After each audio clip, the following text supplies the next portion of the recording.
ओम श्री गुरुभ्यो नमः। ओम श्री गुरुभ्यो नमः। ओम श्री गुरुभ्यो नमः। हरि ओम।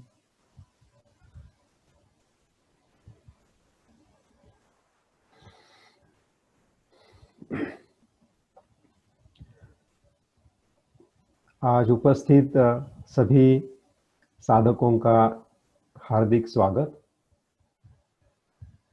आज अपने गीता ज्ञान यज्ञ का ये तीसरा सत्र है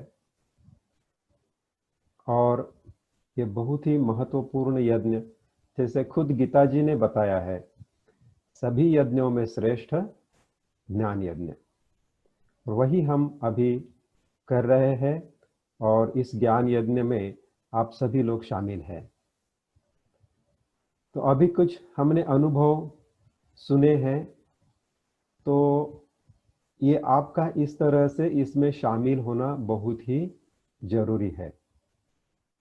ना कि हम सिर्फ ये यज्ञ को देखने के लिए नहीं बैठे हैं, हम तो ये यज्ञ में शामिल होने के लिए बैठे हैं। जब हम यज्ञ में शामिल होंगे तब हमें यज्ञ का फल मिलेगा।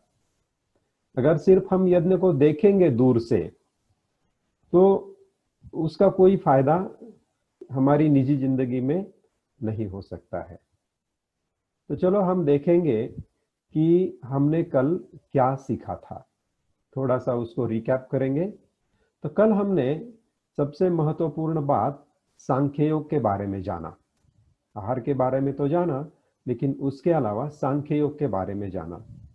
तो सांख्य योग में क्या दिया है? मैं कौन हूं, मतलब आत्मज्ञान का ये पहला कदम सांख्य योग में उठाया है। और हमने पहले ही दिन देखा था कि ज्ञान दो प्रकार का है, एक मैं के बारे में और दूसरा दुनिया के बारे में, या तो साइंसेस। साइंसेस तो हमने पूरी जिंदगी में पढ़ लिए, लेकिन मैं के बारे में हमने आज तक कभी ज्ञान लिया ही नहीं था। और मैं के बारे में जो ज्ञान होता है उसे ब्रह्म ज्ञान कहा जाता है। क्योंकि ये मैं का जो रिलेशन है ये ब्रह्मांड से है, ये ब्रह्म से है, इसीलिए इसे ब्रह्म ज्ञान कहा जाता है। और ये जो मैं अभी आपको बता रहा हूं, जो कह रहा हूं, उसे ब्रह्मोपदेश कहते हैं। ये जो हम ले रहे हैं ये ज्ञान यज्ञ से, ये ब्रह्मोपदेश है। मतलब ऐसा उपदेश जो सबसे ज्यादा महत्वपूर्ण है, ब्रह्म उपदेश। तो मैं कौन हूं, इसका जो कल हमने जवाब ढूंढा, या तो कृष्ण जी ने अर्जुन जी को जो जवाब बताया कि एक तो मैं पानी हूं, इसका मतलब जिसे अंत नहीं है, पानी का कभी अंत नहीं होता, जिसे मृत्यु नहीं है, उसका सिर्फ रूपांतरण होता है। तो मैं पानी के जैसा हूं, इसका मतलब मैं वो हूं जिसका सिर्फ रूपांतरण होते रहता है, मतलब मैं ब्रह्म हूं। और नहीं तो दूसरा भी एक उन्होंने पर्याय दिया है कि मैं मृग तृष्णा के जैसा हूं। मतलब क्या कि एक मुझे भास हो रहा है मैं हूं यहाँ पर, ये शरीर है, मैं हूं, मेरा घर है, पति पत्नी है, बच्चे हैं, तो ये सब एक भास है मृग तृष्णा के जैसा, और असल में मैं शून्य हूं। ये दो उत्तर हमें भगवान ने उसमें दिए हैं। तो दोनों उत्तर का अर्थ एक ही है। क्योंकि शून्य और अनंत, शून्य और ब्रह्मांड एक ही होते हैं, एक ही सिक्के के दो बाजू है। उसके बारे में हम डिटेल में और देखेंगे। लेकिन हमारे वेदों में कुछ महावाक्य दिए हुए हैं। महावाक्यों का मतलब ये होता है कि एक ही वाक्य में बहुत बड़ा तत्वज्ञान पूरा भरा हुआ है, उसे महावाक्य कहते हैं। वाक्य तो हमको पता है, लेकिन महावाक्य का मतलब क्या? सबसे बड़ा वाक्य। तो ऐसे कुछ वाक्य है, उसमें से एक वाक्य मैं अभी आपको बताऊंगा। वो वाक्य है अहम ब्रह्मास्मि। अहम ब्रह्मास्मि का मतलब क्या है? अहम का मतलब होता है मी, ब्रह्म का मतलब है ब्रह्म, इसमें दिस यूनिवर्स, और अस्मि, अस्मि का मतलब होता है हूं, मैं ब्रह्म हूं। तो सांख्य योग में हमने ये देखा कि मैं कौन हूं, तो इसका हमें जवाब मिला है अहम ब्रह्मास्मि। तो देखिए गीता जी के अंदर, ये ग्रंथ के अंदर तीन टाइप से हमें कुछ ज्ञान दिया है। पहला तो है क्या करना चाहिए, दूसरा है वैसा ही क्यों करना चाहिए, मतलब हमारी बुद्धि को थोड़ा उसका क्लैरिफिकेशन चाहिए ना, कि करना चाहिए वो ठीक है, लेकिन वैसा ही क्यों करना चाहिए। और फिर तीसरा परिणाम, तीसरी बात ये है, अच्छा ठीक है आप जैसा बताते हैं वैसा करेंगे, लेकिन वैसा करने से क्या होगा, उसका क्या परिणाम होगा। ऐसे ये तीन प्रमुख तरह से हम इसका विभाजन कर सकते हैं। गीता के अंदर जितने भी श्लोक है, उन श्लोकों का हम तीन भागों में विभाजन कर सकते हैं कि क्या करना चाहिए, क्यों करना चाहिए, और वो करने से मुझे क्या परिणाम मिलेगा। तो देखिए मैंने आपको बताया था कि आपको ये सत्संग में आपको चाबियां मिलेगी, तो इसका मतलब आपको क्या करना चाहिए वो मैं समझा के बताऊंगा, क्यों करना चाहिए वो मैं थोड़ा थोड़ा समझाऊंगा, और वैसा करने से क्या परिणाम होता है वो बहुत ही संक्षिप्त में बताऊंगा। लेकिन गीता जी में ये तीनों बातों के ऊपर बहुत विस्तृति से बताया है, इसीलिए यह गीता ग्रंथ बड़ा हुआ है, मतलब 700 श्लोकों का हुआ है। और इससे इसके ऊपर की जो टीकाएं हम पढ़ते हैं वो तो इससे बहुत ही बड़ी होती है। जैसे कि आप अगर महाराष्ट्र में संत ज्ञानेश्वर होकर गए, उनकी ज्ञानेश्वरी अगर देखें तो वो तो बहुत ही बड़ी है, मतलब गीता के एक श्लोक के ऊपर उन्होंने 25, 50, 100 श्लोकों तक उसका विवरण दिया है। लेकिन अभी हमको सबसे पहले उसका एक बर्ड आई व्यू आना चाहिए कि गीता जी में है क्या, गीता में क्या कहा गया है, ये संक्षिप्त रूप में हमको कौन बता सकता है। फॉर एग्जाम्पल गीता जी के हर एक अध्याय में क्या कहा गया है, ये हमको सिर्फ एक एक वाक्य में बताना चाहिए कि पहले अध्याय में ये बताया है, दूसरे में ये, तीसरे में, इस तरह से 18 अध्याय में एक एक सेंटेंस में हमको उसका निचोड़ निकालना चाहिए कि इसमें क्या बताया है। तो वो भी मैं आपको बाद में दे दूंगा। और एक बार आपको ये पता चला कि कौन से अध्याय में क्या लिखा हुआ है, फिर बाद में आप उसके अंदर एक डुबकी ले सकते हैं और शांति से, आराम से, ये जो मैंने आपको तीन एस्पेक्ट्स बताए, क्या करना, क्यों करना, और वो करने से क्या होगा, इसके बारे में बड़ी विस्तृति से आप उससे खुद जान सकते हैं। तो देखिए ये जानना भी है, लेकिन मैंने आपको पहले दिन ही बताया कि ये कोर्स है, या तो ये जो सत्संग है, ये जो यज्ञ है, ये एक ऑपरेशन के जैसा है। और ऑपरेशन जब करते हैं तब हमको कष्ट होता है, तो यहाँ पर हमको कष्ट उठाना जरूरी है। बस सिर्फ 5 दिन का तो सवाल है। तो ये कष्ट कैसे उठाना है, आपको यहाँ पर सिर्फ कथा सुनने के लिए नहीं आना है।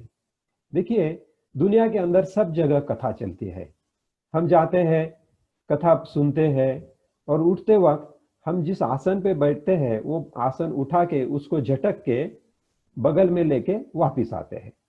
तो झटकने से क्या हुआ है, हमने जो भी सुना वहीं पर छोड़ दिया, घर पर आ गए। लेकिन यहाँ पर वो नहीं है, आपको घर जाके आत्म परीक्षण करना है दिन भर में कि गुरुजी ने आज सूत्र रूप में मुझे जो सिखाया, क्या उसका मुझे क्या अनुभव हो रहा है दिन भर में, और वो उसको लिखना है आपको। देखिए जनरली जब हम क्लास लेते हैं ना, तब जिसने लिखा नहीं है उसको क्लास में दूसरे दिन प्रवेश नहीं होता है। लेकिन यहाँ पर संख्या भी बहुत ज्यादा है, और मैं यहाँ पर एक गेस्ट के तौर पे आया हूँ, तो मुझे भी कुछ मर्यादा रखनी जरूरी है। लेकिन आप भी ये कीजिए, जो भी आपको होम प्ले दिया है वो आपने 100% 100% करना है, क्योंकि कथा सुनने से कुछ नहीं होगा। दूसरी बात, कई जगहों पे हम देखते हैं कि कथा के बड़ा यत्न लगता है, फिर सुबह कथा होती है, शाम में कथा होती है, बीच में बड़ा मीठा आहार दिया जाता है। हमें लगता है कि वो आहार सात्विक आहार है, शुद्ध घी में है, गाय के घी में है, उसमें मसाले नहीं है, प्याज नहीं है, और रसगुल्ले है, गुलाब जामुन है, वो आहार हम भरपेट कर लेते हैं, फिर शाम में कथा सुन लेते हैं, घर जाके आराम से सोते हैं। तो देखिए, ये जो आहार आपने लिया, वो आहार भी सात्विक आहार का थोड़ा सा अंश है, वो पूरा के पूरा आहार सात्विक नहीं है, क्योंकि हमें कृष्ण जी ने आदेश दिया है जो स्वभावतः मन को प्रिय है। तो अभी गुलाब जामुन तो मन को प्रिय है, लेकिन वो ट्रीटमेंट देने की वजह से प्रिय हुआ है, वो स्वभावतः प्रिय नहीं है। उसको बहुत सारा ट्रीटमेंट दिया है, उसमें शक्कर डाला है, घी डाला है, सुवास दिया है, और इसकी वजह से हम अपने पंच ज्ञानेंद्रियों को फंसा कर उस आहार को शरीर के अंदर भेज रहे हैं। मतलब आपको क्या है, अनप्रोसेस्ड फूड जो कि आपके मन को भाता है, वो आहार आपके लिए जरूरी है। तो ये कल मेरा ये पॉइंट आपको बताने का थोड़ा छूट गया था, इसीलिए इसको मैंने अभी कवर किया। तो चलो हम आज आगे चलते हैं। कल हमने सांख्य योग के बारे में देखा, और सांख्य योग में आपको बताया है कि मैं कौन हूं। अभी देखिए, अर्जुन ने क्या बोला कृष्ण को कि देखिए कृष्ण जी, ये अपने लोगों को मैं मारना नहीं चाहता, और इसके आगे उन्होंने बोला मैं ये सब छोड़ के वन में जाना चाहता हूं, मैं वन में जाऊंगा, मैं संन्यास ग्रहण करूंगा और वन में ही रहूंगा, मुझे ये कुछ नहीं चाहिए। तो दूसरी बात उन्होंने क्या की, मोह में तो फंस गए, लेकिन उसके साथ साथ उन्होंने क्या किया, कर्म का त्याग करना चाहा। तो कर्म का त्याग करना, इसका मतलब क्या है, निजी जिंदगी से भाग जाना, अपने कर्मों से भागना। तो कृष्ण ने ये उनकी गलती वहां पर उनको दुरुस्त कर दिया। उन्होंने बताया कि कर्म के बिना मनुष्य तो क्षण भर ही नहीं रह सकता है। देखिए, हम सांस लेते हैं और छोड़ते हैं, ये भी तो एक कर्म है। तो क्या सांस लिए और छोड़े बगैर हम जी सकते हैं? नहीं जी सकते। हम खाना खाते हैं, तो ये भी तो एक कर्म है। हम शौच जाते हैं, वो भी तो एक कर्म है।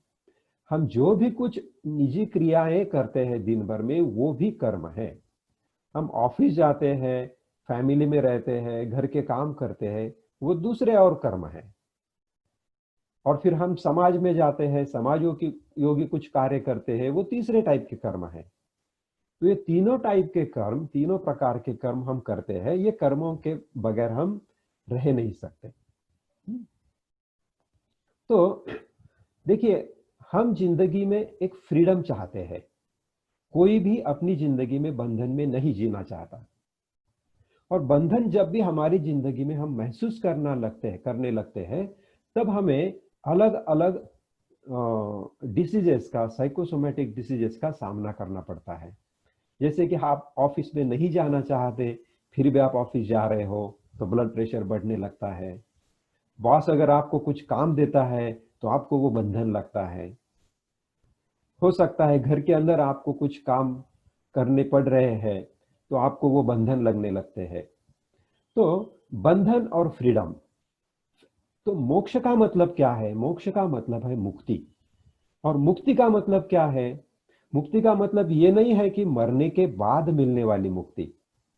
किसने जाना है मरने के बाद क्या है या नहीं है, वो भी पता नहीं है। लेकिन अगर हम इसी जिंदगी में यहां पर मुक्ति का अनुभव करें, फ्रीडम का अनुभव करें, तो उसे जरूर मोक्ष कहा जाता है। ये संस्कृत शब्द है। तो हमारी गलतफहमी हमको दूर निकालना है। सबसे पहले जहां भी आप अध्यात्म में मोक्ष शब्द सुनेंगे, तो उस वक्त आप अपने मन को समझाना है, इस मोक्ष का मतलब मरने के बाद मिलने वाली कोई मुक्ति नहीं है। इस मोक्ष शब्द का अर्थ यह है, हमको यहां पर क्या मिल रहा है वो। मोक्ष का अर्थ है, हम इसी जिंदगी में कैसा मुक्ति का अनुभव कर सकते हैं, कैसा फ्रीडम का अनुभव कर सकते हैं। और वो अनुभव करने के लिए ये गीता जी हमें कुछ मार्ग दे रही है। तो कृष्ण भगवान ने भी यही देखा कि अर्जुन बंधन महसूस कर रहा है इस लड़ाई में, और वो मुक्ति चाहता है, इसीलिए वो यहां से निकल जाना चाहता है। तो अहंकार त्यागने से हमको फ्रीडम मिलता है। तो पहला लेसन हमको सांख्य योग में क्या दिया भगवान ने, कि मैं कौन हूं, अहम ब्रह्मास्मि, या तो मैं कुछ भी नहीं हूं, मैं शून्य हूं। तो हम शुरुआत कहां से करना है, शून्य से करना है। मैं शून्य हूं, ये अगर हमने यहां से शुरुआत की तो हमारा आखिरी पड़ाव है अहम ब्रह्मास्मि। तो मैं शून्य हूं का हम शुरुआत कैसे कर सकते हैं, हमारे छोटे छोटे अहंकार है उसको हमें छोड़ देना है। ये अहंकार कौन से होते हैं, ये अहंकार होता है मैं एक बड़ा डॉक्टर हूं शहर का।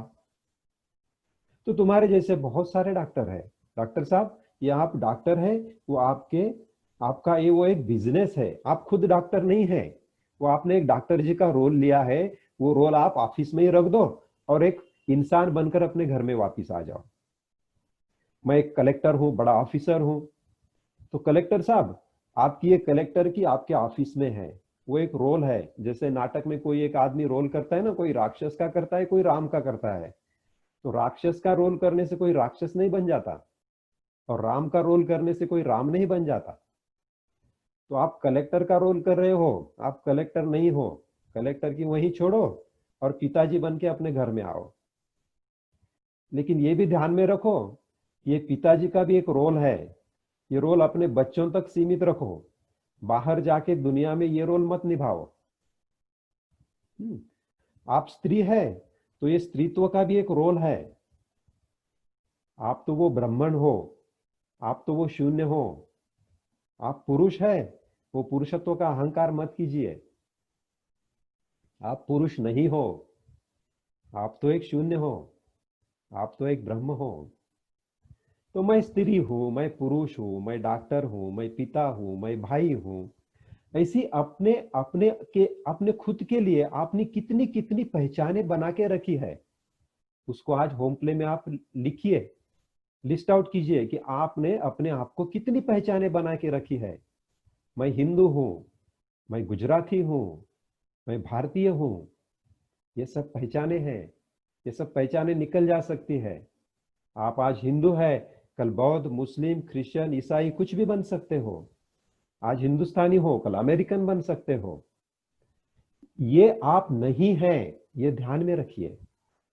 और कृष्ण जी ने जो हमें पहला सूत्र दिया है, वो सूत्र की तरफ आइए। मैं कौन हूं, मैं शून्य हूं। मैं तो एक मृग तृष्णा हूं। तो ये मृग तृष्णा से हम शुरुआत करेंगे, तब आपको जाके कहीं फ्रीडम मिलेगा। जब आप ये आपकी डॉक्टर की, आपके अफसर की ऑफिस में रख के आएंगे तो आप फ्री होके आएंगे, नहीं तो वही का टेंशन लेके आप घर में आएंगे, रूठा हुआ चेहरा, खींचा हुआ चेहरा लेके। बीवी बोलेगी आप रोज ऑफिस जाते हो और एक खींचा हुआ चेहरा लेके क्यों क्यों घर में वापिस आते हो, है ना। बच्चे आपको डर के भाग जाते हैं। जैसे ऑफिस में आपके असिस्टेंट आपके डर के मारे आपके केबिन में आना नहीं चाहते, घर आते हो वैसा चेहरा लेके, बच्चे भी आपसे दूर भागते हैं। तो ये हमको जहां का रोल वहीं रखना है। We are playing only the roles. इस ईश्वर ने हमको अलग अलग रोल दिए हैं, दुनिया ने अलग अलग रोल दिए हैं। क्यों दिए हैं, वो तो खेल है उसका। दिन भर में देखो हमको बहुत कंटाल आता है रोज का काम करके, फिर हम शाम में पिक्चर देखने जाते हैं। तो पिक्चर में क्या देखते हैं, हम अलग अलग रोल देखते हैं, नाटक देखते हैं, अलग अलग रोल देखते हैं। तो ये रोल अलग अलग देखने से हमें एक मनोरंजन होता है। तो हमें आपको पिक्चर नाटक जाने का कोई जरूरत नहीं। आप जो खुद दिन भर रोल कर रहे हैं ना, इसको एक पिक्चर या नाटक की तरफ देखिए। हाँ मैं तो खुद पिक्चर में काम कर रहा हूँ, मैं खुद शाहरुख खान बन गया हूँ, मैं खुद अमिताभ बच्चन बन गया हूँ, ये देखिए आप। और ये जब आप रोल प्ले करेंगे ना, तो आपका टेंशन पूरी तरह से निकल जाएगा, आप अहंकार शून्य हो जाएंगे। और वही तो भगवान ने बोला है, आप कौन है, तो मैं शून्य हूं। तो ये अहंकार का त्याग करने से आपको फ्रीडम मिलता है। ये हुआ आपको दिया हुआ पहला सूत्र। फिर भगवान ने दूसरा सूत्र दिया है, और वो दूसरा सूत्र दिया है कर्मयोग में। कर्मयोग में दूसरा सूत्र दिया है फ्रीडम के लिए। कर्म के फल का त्याग करने से आपको फ्रीडम मिलता है। देखो, अर्जुन तो बंधन में फंसा था, मुझे लड़ना नहीं है, तो मुझे ये करना ही है, ये भी एक बंधन है, और मुझे ये करना नहीं है, ये भी एक बंधन है। मैंने किया तो भी ठीक है, मैंने नहीं किया तो भी ठीक है, ये बंधन से मुक्ति है, और ये मुक्ति से आपको कार्य करना है। तो अर्जुन तो फंस गया बंधन में, और कृष्ण को तो उसको कार्य प्रवण करना था। तो कृष्ण ने बोला उसको, कृष्ण ने देखा कि ये तो कर्म के बंधन में अटका हुआ है, और इसीलिए ये कर्म का त्याग करके कहीं संन्यास लेके वन में जाना चाहता है। तो कर्म का जो फल है, मतलब आप जो काम कर रहे हैं उसका हर एक काम का एक फल होता है। वो फल का अगर हम त्याग करें, वो फल से जो हमारा जुड़ाव है, वो जुड़ाव से अगर हम छुटकारा ले, तो हम फ्रीडम में आ सकते हैं। और इसीलिए आपको एक श्लोक बहुत ही प्रसिद्ध है, कल जो मैंने आपको श्लोक बताया वो इतना प्रसिद्ध नहीं है, लेकिन वो चाबी है। कौन सा कल हमने श्लोक बताया? जो भी अपरिहार्य है उसका आपने शोक नहीं करना है, वो पहला श्लोक था। अभी आज दूसरा है कि ये तो कीवर्ड्स है, तो दूसरा ये है कि कर्मण्येवाधिकारस्ते मा फलेषु कदाचन। मतलब कर्म करो। आज भी मैं आपको आधा ही श्लोक बताऊंगा, कल भी आधा ही श्लोक बताया था, आज भी आधा ही बताऊंगा, क्योंकि वो ही इंपॉर्टेंट है। और कल के श्लोक में से एक निगेटिविटी हमने निकाल दी थी, क्योंकि वो गुह्यता है। तो कल के श्लोक में हमने एक गुह्यता निकाल दी और उसको सकारात्मक ले लिया कि क्या करो, क्षण से वो जो भी है वहां पर जो भी है उसका स्वीकार करो। आज भी हम ये एक श्लोक है, इसके अंदर एक निगेटिव सेंटेंस उन्होंने दिया है, कर्म करो लेकिन उसका फल का अपेक्षा मत करो। तो फल का अपेक्षा मत करो, ये तो निगेटिव सेंटेंस हो गया। तो इसको हमें पॉजिटिव करना है। तो पॉजिटिव कैसे करना है?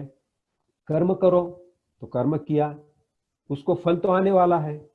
आपने पेड़ लगाया, उसको तो फल आने वाला है। आज आपने ऑफिस में जाके कुछ काम किया, उसका तो कुछ फल होने वाला है। घर में आप काम स्वयं पाक करेंगे, जो खाना बनाएंगे, उससे तो खाना तो बनेगा, फल तो बनेगा। उसका त्याग करो। तो ये तो हो गया नकारार्थी।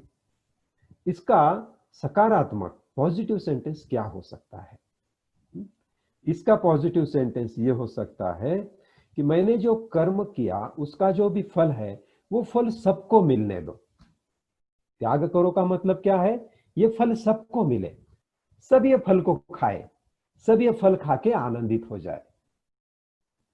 देखिए कितनी बड़ी बुद्धि कितनी आसानी से सुलझ गई।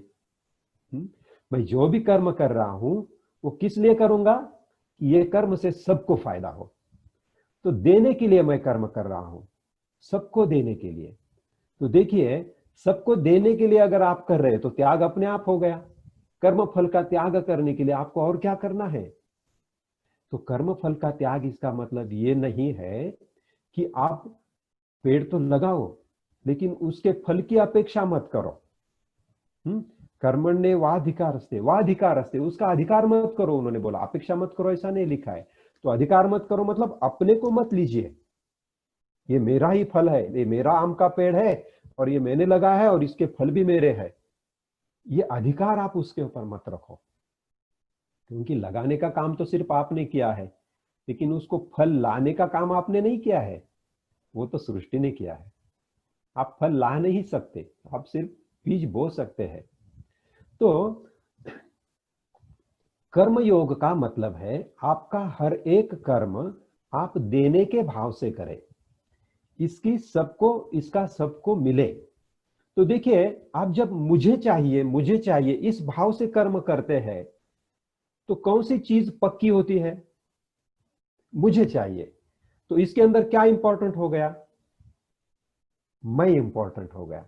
क्योंकि मुझे चाहिए, तो मुझे चाहिए इस भाव से हम दिन भर करते रहे तो हमारा अहम दिन ब दिन हर क्षण प्रतिक्षण पक्का होते जाता है। और सांख्य योग में हमने तो बात उल्टी की है। सांख्य योग ने हमने तो बताया कि मैं तो अहम तो छोड़ना है, हमको अहंकार तो शून्य है और कर्म करते हैं मुझे चाहिए। तो इससे तो अहंकार पक्का हो जाएगा। तो दिन भर हम जो काम कर रहे हैं और गीता जी से जो सांख्य योग का बुद्धि के लिए पाठ ले रहे हैं, ये तो बिल्कुल उल्टे हो गए। तो ये दोनों भी एक दूसरे से मिलना चाहिए। तो एक दूसरे को मिलकर कैसे रहेंगे? तो आप दिन भर में अगर ऐसा काम करेंगे जो कि दुनिया के लिए है, दूसरों के लिए है, खुद के लिए नहीं है, देने के लिए है, तो आपके लिए लीजिए, आप लीजिए, मैं दूसरों के लिए कर रहा हूं, देने के लिए कर रहा हूं। तो दिन भर आप दूसरों की सोच रहे, अपनी सोच नहीं रहे, अपने बारे में भूल गए, मैं के बारे में भूल गए। तो मैं के बारे में अपने आप भूल गए, यही एक बड़ी साधना हो गई। और पहला सांख्य योग तो वही बोल रहा है, आप मैं के बारे में भूल जाओ। तो देखो, सांख्य योग बुद्धि को बता रहा है कि मैं कौन हूं, और कर्मयोग आपसे प्रैक्टिस करके ले रहा है दिन भर में कि मैं शून्य हूं। तो कर्मयोग और सांख्य योग ये दोनों एक दूसरे को सपोर्टिव है, ये दो अलग योग नहीं है। तो इसीलिए मैं आपको कल से बता रहा हूं, देयर इज नो चॉइस। भगवान ने, ईश्वर ने जो 4 योग आपको दिए हैं, ये चॉइस बोलकर नहीं दिए हैं, ये हलवाई का दुकान नहीं है। ये चारों एक दूसरे को जरूर, ये एक ही है, ये एक ही हाथी है, या हाथी के 4 पैर है, हम एक एक समझ कर ले रहे हैं। लेकिन चारों पैर उठा के हाथी चलेगा, ना तो एक पैर पे चलता है, ना 2 पैर पे, ना 3 पैर पे। हाथी चलना है तो उसको 4 पैर ही जरूरी है। उसी तरह से हमारी जिंदगी हमको चलानी है, तो हमको ये चारों योग बहुत जरूरी है। तो आपको पता चल रहा है थोड़ा थोड़ा, अभी सांख्य योग तो कल पता चला, आज कर्म योग पता चल रहा है। तो इसको मैं थोड़ा और आपको समझा के या तो डिटेल्स में बता देता हूं। ये बहुत आसान है। देखिए, कुछ लेना किसी से बड़े मुश्किल बात होती है। अभी समझिए, अब ये मेरे हाथ में पेन है और मैंने इसको पक्का पकड़ के रखा है, और आपको मैंने इसको लेने को कहा, तो आपके लिए बड़ी मुसीबत हो गई। इसको खींचना, दूसरे से किसी से खींच के कुछ लेना तो बड़ा मुश्किल है। लेकिन अगर आप देना चाहते हैं, ये लीजिए पेन, तो मैं अगर दे दूंगा तो आपको लेना बड़ा आसान है। तो देने के भाव से कार्य करना ये बड़ा आसान होता है, और लेने के भाव से कर्म करना बड़ा मुश्किल होता है, क्योंकि किसी से कुछ लेना बहुत मुश्किल है, ये तो उसके मन की बात हो गई, देना या नहीं देना। लेकिन देने के भाव से काम करना बड़ा आसान है, क्योंकि ये तो फिर आप फ्रीडम में आ गए, ये आपके मन पे हो गया, देना या ना देना, है ना। तो एक ही कार्य आप देने के भाव से कर सकते हैं, या तो लेने के भाव से भी कर सकते हैं। हर एक कार्य, मैं आपको एक एक कार्य समझाता हूं। अभी आप लोग ऑफिस जाते हो, दुकान जाते हो, कहीं ड्यूटी पर काम पर जाते हो, ये काम के अलग अलग तरीके आप के काम कर सकते हैं। भले आप किसी ऑफिस में जाके प्यून होंगे, या तो किसी ऑफिस में आप कलेक्टर होंगे, किसी दुकान के आप मालिक होंगे, या तो किसी दुकान में आप नौकर होंगे, उससे कुछ फर्क नहीं पड़ता है। आप जो भी कार्य कर रहे हो वो आप देने के भाव से कर सकते हो। जैसे कि अगर आप ऑफिस गए, आपके ऑफिस में कोई व्यक्ति आई कुछ काम लेकर, तो आपके मन में अगर ये भाव है कि इसका काम मैं कैसे सुलझा दूं, कैसे मैं ज्यादा से ज्यादा इसको सपोर्टिव बनूं, कैसे मैं इसकी ज्यादा से ज्यादा हेल्प करूं, इसीलिए तो मुझे पगार मिलते हैं, इसीलिए तो मुझे वेतन मिलता है। लेकिन आजकल ऑफिसों में क्या होता है, क्या ये भाव से कोई काम करता है? हम काम कैसा अड़ा के रख सकते वो देखते हैं। फिर अड़ाने से क्या होता है, फिर वो बोलता है साहब जी आपका कुछ होगा तो बता दो, वो भी निपटा देंगे, लेकिन मेरा काम तो करवा दो। देखिए, वो बड़ी खुशी से नहीं कुछ देता है, और खुशी से देता भी है तो क्या वो लेना ठीक है? छोटी छोटी बातें हैं। और मैं जो भी बोल रहा हूं, ये समाज में जो आज क्या हम बोलते हैं प्रथाएं हैं, उसके बिल्कुल विरुद्ध है। लेकिन बोलना तो चाहिए, जो सत्य है वो तो बोलना चाहिए। हो सकता है वो हमारी निजी जिंदगी का भाग हो, मेरी भी निजी जिंदगी का कभी कभार ये एक भाग था, हिस्सा था। लेकिन जब मुझे पता चला कि अरे मैं जो कर रहा हूं गलत कर रहा हूं, तो जिस क्षण में हमको पता चला उस क्षण में हम छोड़ सकते हैं। तो देने के भाव से जब मैं ऑफिस में जाके काम करता हूं दिन भर में, तो शाम में मुझे एक बड़ी शांति का एहसास होता है। चलो आज मैं 10 लोगों के काम आया, कितने लोगों का मैंने काम किया, कितने लोगों को मैंने आज खुश किया। और बड़ी आनंद में आप घर आते हो, भले आपका खिस्सा खाली हो लेकिन आपका मन भरा हुआ है। अगर आप दुकान चलाते हो तो आप जो भी वस्तुएं बेच रहे हो, जो भी सर्विस आप दे रहे हो, जितनी ज्यादा से ज्यादा अच्छी दे सके तो सामने वाला कितना खुश होगा। अभी ये कोरोना की वजह से देखो, आप दुकान के बाहर पट्टे लगे हुए हैं और आप खिसक रहे हो हर एक के ऊपर, है जरा पीछे हटो, ये ऐसा क्यों कर रहे हैं, एक दूसरे मेरे ज्यादा नजदीक मत आओ। आपका मुंह पूरा खींचा हुआ है, क्या सामने वाला खुश होगा? और आप बड़े मुस्कुराते हुए सब लोगों को समझाते हुए आनंद से आपका काम कर रहे हो, आपकी जो वस्तु है वो आप अच्छी तरह से दे रहे हो। तो देखिए, हर एक काम में आप देने का भाव रख सकते हो। मुनाफा तो हो जाएगा, देखो दुकान चला रहे हो, मुनाफा तो साइड प्रोडक्ट है, मुनाफा अपने आप बढ़ेगा। अगर आप सेवा भाव से आपकी दुकान चलाएंगे ना, तो आपकी दुकान में ज्यादा ग्राहक आएगा, आपकी दुकान ज्यादा चलेगी, एक दुकान की 4 दुकानें हो जाएगी, मुनाफा बढ़ जाएगा। वो मुनाफा भी अगर आप देने के भाव से जितना चाहिए उतना बास रखो, बाकी वाला समाज में बांट दो अच्छे कार्यों के लिए, तो फिर लोग भी आपसे प्रेरित हो जाएंगे। तो देखिए, और आपको और मन की शांति मिलेगी। तो देने के भाव से काम ज्यादा आसान होता है। देखिए, गृहिणी खाना पका रही है, तो खाना पकाना वो सबको मिले, मेरे बच्चों को मिले, मेरे शौहर को मिले, मेरे सास ससुर खुश हो जाए। तो देने के भाव से अगर कर रहे हैं तो आप करते वक्त ही खुशी में हैं। और ये काम आप अगर लेने के भाव से कर रहे हैं, नहीं नहीं ये अच्छा मैं खाना बनाऊंगी, ये अच्छा खाना बनाने के बाद मेरी सास मेरा बड़ा स्तुति करेगी, और वो स्तुति करने के बाद मैं खुश हो जाऊंगी। तो खुशी कब मिली? अब बाद में। मतलब आप खाना बना रही हो, लेने के भाव से बना सकते हो स्तुति के लिए, आपको क्या लेना है, दुकान में गए तो आप पैसा लेते हो, खाना बनाते वक्त आप स्तुति की अपेक्षा कर सकते हो। मतलब अपेक्षा से मुझे कुछ मिले, ये भाव से भी आप कार्य कर सकते हो, जिसे फल कहते हैं। या तो मां फलेषु कदाचन, तो आप फल त्याग भी कर सकते हो, मतलब दूसरों को दे सकते हो। तो खाना बना रहे हो तो ये सबके लिए हो, ये पौष्टिक हो, अच्छा हो, ये भाव से कर रहे। तो ये खाना बनाने के बाद आपका खाना गलत भी हुआ और किसी ने आपका स्तुति ना करते हुए निंदा भी की, तो आप दुखी नहीं होंगे, आप तो बड़े खुश होंगे। अच्छा हुआ आपने बताया आज नमक कम था खाने में, मैं अगले बार क्या करूंगी, मैं अपने आप को सुधारूंगी, क्योंकि मैं तो चाहती हूं अच्छा खाना बने मेरे हाथ से। तो किसी से निंदा भी आई तो आप खुश हो रहे हैं, समझे ना? तो देने का भाव आपके काम के ऊपर एक जादुई आपको अनुभव देता है।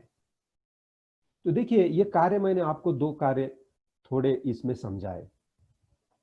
देखो, लड़ाई जब होती है तब हमारा सैनिक सामने वाले सैनिक के ऊपर गोली चलाता है। या तो यहां पर भी कृष्ण भगवान अर्जुन को लड़ाई करने के लिए बोल रहे हैं, तो अर्जुन कहीं आगे जाके तीर चलाएगा, लोग मर जाएंगे, लोग मरेंगे तो ये बुरी बात है, ऐसा हम सोचते हैं। लेकिन देखिए, वो कर्तव्य उसको निभाना है। एक समाज चलाना है, समाज चलाने के लिए जो जरूरी काम है वो करना पड़ता है। किसी को सजाए मौत दी गई है, तो वो मौत की सजा का इंतजाम देना किसी का काम है, वो काम बुरा नहीं है, वो काम कोई करता नहीं, उसे हम जल्लाद कहते हैं, उससे हम छूना नहीं चाहते, उससे दूर रहना चाहते हैं। अगर बेटी की शादी करने है, तो अगर 3 उम्मीदवार है, एक पुलिस वाला है, एक कलेक्टर है और एक टीचर है, तो हम तो चाहेंगे कलेक्टर को बच्ची दे दे, पुलिस अफसर को दे। क्यों? क्योंकि उसको ऊपर से माल तो बहुत मिलता है, हम उसे दे देंगे। अनैतिकता को बढ़ावा कौन दे रहा है? हम दे रहे हैं। क्या हम शिक्षक को अपनी बेटी देना चाहते हैं? देंगे, लेकिन थोड़ी नाखुशी से देंगे। कोई म्यूनिसिपालिटी का आदमी हमारी गली में आके रास्ता झाड़ता है, क्या हम चाहेंगे उससे रिश्ता करना? नहीं चाहते। क्यों? हम सोचते हैं वो तो गंदा काम करता है, लेकिन वो तो वो काम करता है जो कोई नहीं करना चाहता लेकिन समाज के लिए बड़ा उपयुक्त है। तो समाज के लिए उपयुक्त कार्य करने वाले लोग अच्छे हैं, लेकिन जो कार्य कोई नहीं करना चाहता फिर भी वो आदमी कर रहा है, वो तो सबसे बड़ा है। तो कलेक्टर से बड़ा है हमारी गली में झाड़ू लगाने वाला आदमी, और झाड़ू लगाने वाले आदमी से श्रेष्ठ है वो जल्लाद जो समाज के लिए एक घृणास्पद काम है जो कोई नहीं करना चाहता लेकिन वो कर रहा है, वो आदमी सबसे श्रेष्ठ है। झाड़ू लगाने का काम भी देने के भाव से हो सकता है कि चलो मैं जो भी आज रास्ता साफ कर रहा हूं इससे मेरा ये शहर क्या हो जाए, स्वच्छ हो जाए। अभी आप कपड़े पहने, अभी मैं आगे जा रहा हूं, अभी लेने का काम मैं आपको बताऊंगा, लेने का काम देने के भाव से कैसा किया जाता है। देखिए हम खाना खा रहे हैं, तो खाना खा रहे हैं तो ये लेने का काम हो गया, इसमें देने की क्या बात आ गई। लेकिन हमारा भाव देने का हो सकता है। वो कैसे हो सकता है कि खाना खा रहा हूं, ये खाना खाने से मेरा शरीर सशक्त बने और ये सशक्त शरीर से मैं समाज के और उपयोग में आ जाऊं, मैं अपना काम ऑफिस में जाके और अच्छे ढंग से करूं, मैं दुर्जनों का नाश करूं, मैं अच्छे काम करते रहूं। तो देखो आप लेने का काम कर रहे, देने के भाव से है। आप अच्छे कपड़े पहन रहे हैं, और अच्छा नहा धो के और थोड़ा सा पाउडर वगैरह लगा के और थोड़ा गंध लगा के आप अच्छे इसमें से आके प्रेजेंट हो रहे हो। ये दो भाव से हो सकता है कि मैं अच्छा बन के जाऊं ताकि लोग मुझे बोले, हाँ गुरुजी आज कितने अच्छे दिख रहे हैं, या आप आज कितनी अच्छी दिख रही हो। ये भाव से भी आप कर रहे हो कि मेरी स्तुति करें। ये हो गया लेने का भाव। और देने का भाव कैसा हो सकता है, आज मैं जहां पर भी जा रहा हूं तो मेरे इस वस्त्र प्रावरण से, मेरे अपने आप को सजाने से सब खुश हो जाए, सबको आनंद मिले, मैं जहां भी जा रहा हूं वहां का वातावरण प्रसन्न हो जाए। ये भाव से अगर आप अपने आप को सजाएं सवारे तो वो हो गया देने का भाव। तो इसी तरह से आप एक ही काम लेने के भाव से भी कर सकते हो और देने के भाव से भी कर सकते हो। तो आपके लिए ये आज दूसरा होम प्ले है कि आपने दिन भर में आज जाके आपने शाम में होम प्ले लिखना है, तो शाम तक आपने कौन से काम देने के भाव से किए, बाहरी काम और आंतरिक काम। आंतरिक का मतलब जो देने वाले काम थे लेकिन कल तक आप अपने खुद के लिए कर रहे थे, लेकिन आज से आप क्या करेंगे, उसको देने की भावना से करेंगे। और दूसरा होम प्ले क्या है कि वही काम है जो आप लेने का है, खाना खा रहे हो, खुद को संवार रहे हो, आप मेकअप कर रहे हो, वॉट एवर इट में भी, ये लेने का काम हम देने के भाव से कैसा कर सकते हो, वो आपने कहां पर अनुभव किया, वो भी आप लिख सकते हो दिन भर में। आपको क्वेश्चंस तो आएंगे आपके होमली शीट में, लेकिन ये दो तरह से हमें काम करना है और ये बहुत आसान है। देखिए मैं आपको और एक बार समझाता हूं, मेरा पेन मुझे आपको देना बड़ा आसान है, आपसे लेना बड़ा मुश्किल है। आपकी पूरी जिंदगी फ्रीडम हो जाएगी, और जब आप दिन भर देते रहेंगे देते रहेंगे देते रहेंगे तो आप अपने मैं को भूल जाएंगे। शाम को नींद में भी आपको मैं याद नहीं आएगा और आप अपने आप अहंकार शून्य हो जाएंगे। दूसरी और कोई बड़ी साधना करने की जरूरत नहीं, कर्मयोग इटसेल्फ इज ए साधना। आपको जंगल में जाना नहीं है, आपको आसन लगा के घंटा 2 घंटा ध्यान लगाना जरूरी नहीं है। आप दिन भर कर्मयोग करो, शाम में 15 मिनट का मेडिटेशन करो, अपने आप मेडिटेशन इफेक्टिव हो जाएगा। अपने आप मैं कुछ नहीं हूं, मैं शून्य हूं, ये भावना में प्रवेश करेंगे। लेकिन दिन भर के काम गलत करते रहो, मेरे लिए मुझके लिए करते रहो, और शाम में आसन लगा के मेडिटेशन करो, मेडिटेशन हो जाएगा क्या? मैं शून्य हूं ये स्थिति में आप प्रवेश करेंगे क्या? नहीं, क्योंकि आपने दिन भर में तो पूरा उल्टा काम किया है। तो वही तो आप घर में लेके आएंगे। आप सिनेमा जाते हो, पिक्चर देखे हो, वहां पर भूत देख लिया पिक्चर में, तो घर में आए तो सपने में भी भूत दिखता है। वैसा ही ये है, आप 10 घंटे तक जो करते हैं वो 15 मिनट में बदल नहीं जाएगा। आपको 10 घंटों तक साधना करना है, और मैंने तो बड़ी आसान साधना आपको दी है। वही काम करो, काम को बदलो मत। अच्छा काम है ठीक है, बुरा काम है ठीक है, देने के भाव से करो। देखिए अभी और भी कुछ है कि आपको कर्म को छोड़ना नहीं है, लेकिन कर्म की हमें जो आसक्ति है, मतलब मुझे चाहिए मुझे चाहिए, ये जो है ना, ये आसक्ति हमको छोड़ना है। और ये आसक्ति, कर्म की आसक्ति हमको क्यों होती है? तो एक तो मोह की वजह से होती है, लेकिन और दूसरे भी कुछ कारण है। देखिए, ये सृष्टि में हमने देखा कि 5 हमारे कोश है। हर एक कोश, अन्नमय, प्राणमय, मनोमय, ये कोश 5 तत्वों से जुड़े हुए हैं। पृथ्वी, आप, तेज, वायु और आकाश। तो उसी तरह से हमें 5 इंद्रिय भी है।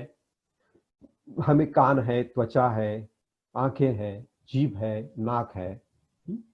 और हर एक इंद्रिय को एक विषय भी है, शब्द, स्पर्श, रूप, रस और गंध। कान से हम आवाज सुनते हैं, उसे बोलते हैं शब्द।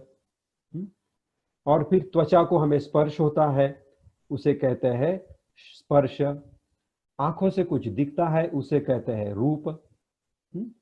और जिह्वा से हम किसी का टेस्ट लेते हैं, उसके कहते हैं रस। और नाक से हम गंध लेते हैं, सुवास लेते हैं, उसे कहते हैं गंध। तो शॉर्ट में बता जाए तो शब्द, स्पर्श, रूप, रस, गंध, ये रहे 5 इंद्रिय।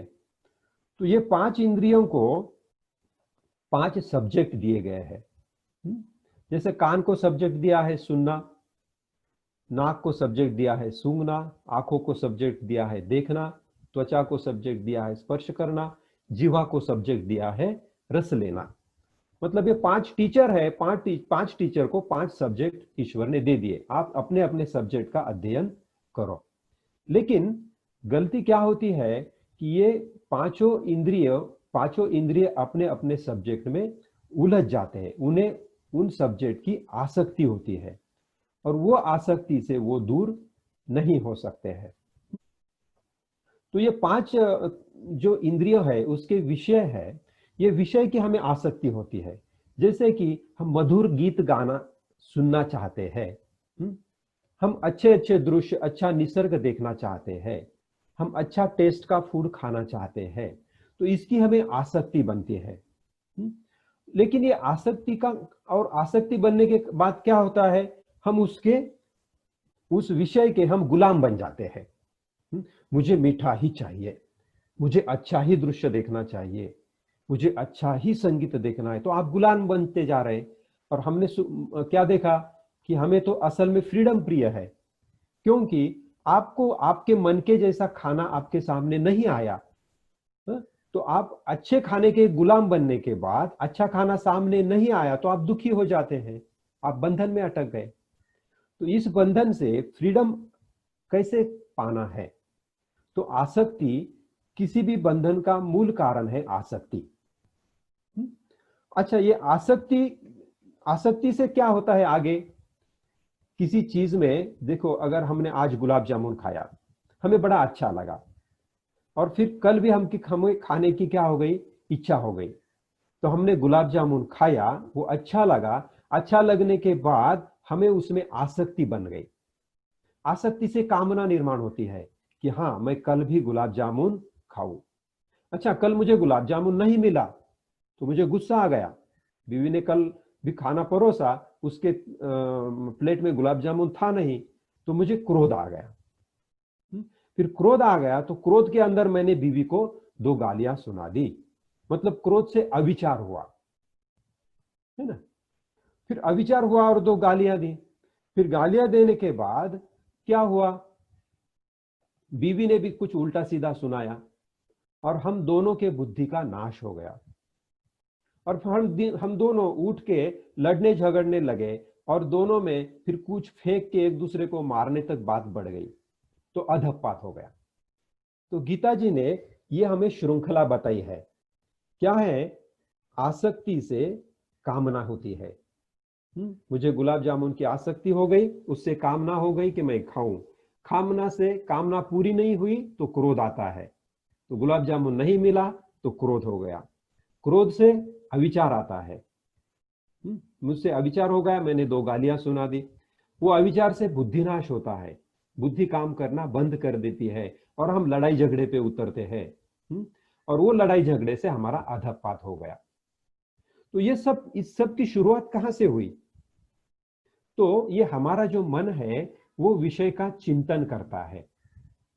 कि कल हमने गुलाब जामुन खाया, ठीक है, लेकिन ये जो मन है, ये मन ने वो गुलाब जामुन का चिंतन करना शुरू कर दिया। हमारे मन में विचार आना शुरू हो गए कि हाँ, मुझे कल भी गुलाब जामुन मिले तो अच्छा है। तो ये विचार आ गया ना। तो ये अधपात जो हमारा हो गया, उसकी श्रृंखला चिंतन से शुरू होती है। चिंतन बगैर कोई चीज नहीं आती है। देखो, कोई भी हमें अच्छी चीज दिखती है तो हम उसका चिंतन करना शुरू करते हैं। वो अच्छा लगता है हमें, घर में आके उसका हम चिंतन करते हैं, और वो चिंतन से हमें उसकी कामना होती है। कोई भी चीज लेने दो, आपको कोई अच्छा संगीत सुना तो आपको वो बार बार सुनने की इच्छा होती है। कोई हमें अच्छी व्यक्ति दिखी तो हम चाहते हैं कि वो व्यक्ति हमारे जीवन में आ जाए। तो हमें क्या हो गई? वो व्यक्ति की कामना हो गई। तो ये जो कामना की शुरुआत है, ये चिंतन से होती है। और ये चिंतन को अगर आपने रोक दिया वहीं पर, तो ये आगे की जो अधपात है ना, ये हो ही नहीं जाता। और चिंतन को कैसे रोकना है? चिंतन को रोकना बड़ा आसान है। तो आपको उसके प्रति सजग होना है। आप जब भी सजग होते हैं उसके प्रति, जहां भी शुरुआत होती है, हाँ, गुलाब जामुन खाया, तो दूसरा क्षण में आपको वो गुलाब जामुन का जब भी विचार आना शुरू होता है ना, तो आप अपने आप को उससे दूर करो। क्या मैं ये शरीर हूं? नहीं। ये गुलाब जामुन किसे चाहिए? ये मेरी जीवा को चाहिए या मेरी आत्मा को चाहिए? या जो मैं हूं, वो ईश्वर ब्रह्मन, अहम ब्रह्मास्मि, वो ब्रह्म को चाहिए गुलाब जामुन या जीवा को चाहिए? अच्छा संगीत किसे चाहिए? क्या उस ब्राह्मण को चाहिए या इन कानों को चाहिए? अच्छे अच्छे वस्त्र किसे चाहिए? उसका स्पर्श बड़ा मुलायम होना चाहिए, किसे चाहिए? उस ब्राह्मण को चाहिए या इस त्वचा को चाहिए? तो जैसे भी आपके मन में एक इच्छा पैदा होती है, कामना पैदा होती है, तो कामना की शुरुआत जहां पर होती है विचार श्रृंखला में, वहीं पर हमको सजग होना है। उसे तोड़ना नहीं है। तोड़ना नहीं मतलब आप सजग हो जाएंगे तो अपने आप रुक जाएगा। तो ध्यान का मतलब क्या है? मेडिटेशन का मतलब यही है, विचारों की श्रृंखला तोड़ना। तो तोड़ने के लिए क्या करना है? बस सजग होना है, देखते रहना है, आपको कुछ करना नहीं है। जैसे एक नदी का प्रवाह बहते रहता है, प्रवाह के बाजू में आप बैठे, वो प्रवाह आता है निकल जाता है, आप वहां पर कुछ करते हैं क्या? कुछ नहीं करते, आप सिर्फ उसे देख रहे हैं। तो आप ये विचारों की श्रृंखला की तरफ आंख बंद करके देखते रहो। जैसे आपके मन में कुछ आता है तो क्षण भर के लिए आप आपकी आंखें बंद करो, या तो सजग हो जाओ। आंखें बंद करो इसका मतलब ये नहीं बोल रहा मैं आप गाड़ी चला रहे हो और आंखें बंद करो। आप सजग हो जाओ उसके प्रति, और आप ये सोचो कि ये किसे चाहिए, कि इंद्रियों को चाहिए ये या मुझे चाहिए। और जैसे ही आप सजग हो जाएंगे, ये पूरी की पूरी आगे की श्रृंखला इसे छूट जाएगी। तो फिर आपको कर्म करना है, देने के भाव से करना है। देने के भाव से करते वक्त मन में आसक्ति होती है, ये मुझे चाहिए मुझे चाहिए। तो गुरुजी ने या तो कृष्ण भगवान ने हमको उसके ऊपर भी उपाय दे दिया कि भैया मुझे चाहिए तो आप देख लो किसे चाहिए। आप तो ये पंच ज्ञानेंद्रियों के गुलाम बनते जा रहे हो। तो आपको गुलामी जीवन जीना है या फ्रीडम में जीना है, वो देखो। और ये अवेयरनेस से हमको आगे चलना है। और यही अवेयरनेस और आगे बढ़ाने के लिए भगवान ने आगे हमें क्या दिया है? आगे का योग दिया है, जिसे हम ध्यान योग कहते हैं। तो उसके बारे में हम आगे चल के देखेंगे। देखो, हर एक योग एक दूसरे में सटा हुआ है। अहंकार नष्ट करने के लिए दिन भर की साधना चाहिए, और वो साधना बोल के हमको कर्मयोग दिया है। कर्म करते वक्त हमको आसक्ति को छोड़ देना है, इसलिए हमको ध्यान योग दिया है। तो सभी चीजें एक दूसरे को बहुत ही पूरक स्वरूप की है, और इसी को हम कल की कड़ी में आगे ले जाएंगे। तो आज के लिए हम यहीं पर रुकते हैं। मैंने आज बोलते बोलते आपको कुछ होम प्ले दिए हैं। कुछ होम प्ले आपको आपके ग्रुप के अंदर भी दिए जाएंगे, तो आपने इसको जरूर करना है 100%। और आपके मन में आपने ये ठान लेना है कि अगर मैं होमवर्क नहीं करूंगा तो मैं कल के क्लास में नहीं जाऊंगा, ऐसा मतलब मुझे गुरुजी कल क्लास में नहीं लेने वाले हैं, ऐसा सोचकर ही आपको ये होम प्ले लिखना है। और कि आपको मिलना है 100% मिलना है, आपको 5% 1% नहीं मिलना है, हम चाहते हैं आपको 100% मिले। तो आप भी इसी भाव से ये क्लास में हम आगे जाएंगे। जय गुरुदेव। हम यहीं पर रुकते हैं और मैं मोहन जी से विनती करता हूं कि ये क्लास को और आगे ले जाए। जय गुरुदेव।